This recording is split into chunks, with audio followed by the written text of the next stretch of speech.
Anderson Cross, I think, is quite infamous in Glasgow as being one of those places you maybe don't want to go after dark.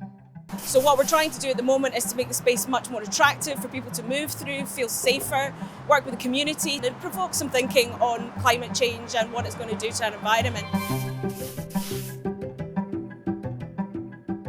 Part of the purposes of this project is to encourage people to actually use this train station rather than using private vehicles, so encourage people to use public transport, walking or cycling.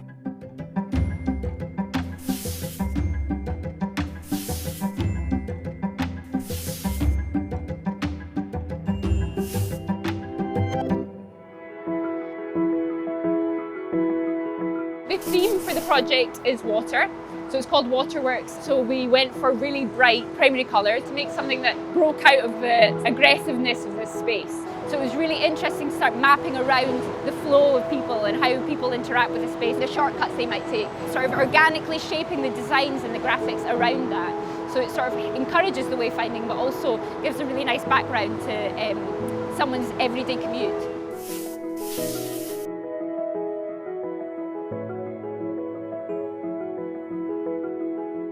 COP26 is a once-in-a-generation opportunity for the city to show the type of projects that it can do in terms of how it intends to tackle climate change.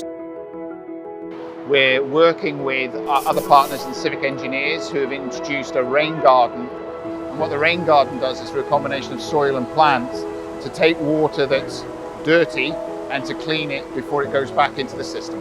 So this is a project that will bring design to the space, as well as allowing us to sort of address some sustainable issues around water. That's why the project is also called Waterworks.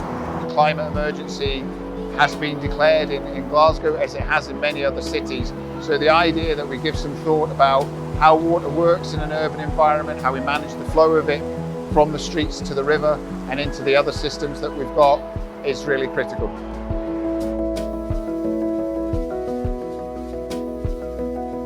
I think it's important for communities, and I think a project like this, especially, it's involving the local residents. It just gives ownership to the people who stay in that area. For a relatively small sum of money, we can actually make a space that's a lot better for the community and tackle the climate crisis.